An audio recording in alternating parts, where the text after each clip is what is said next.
Yun. Adobong tahong, guys. Kain tayo. Ito ang lunch ko ngayon.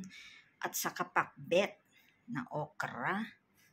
Saka ginisang kangkong. Ayan yung kanin ko, guys. Ayan. Adobong kangkong. Ako'y natakam ako sa adobong kangkong. Ayan. Nagluto ako. 3 pakete yan, guys. $2 ang isang pakete. So, almost 7 kasi 2 point something. Yan. Yan naman yung pakbet na okra. Kain tayo, guys. Ayan. Ito masarap.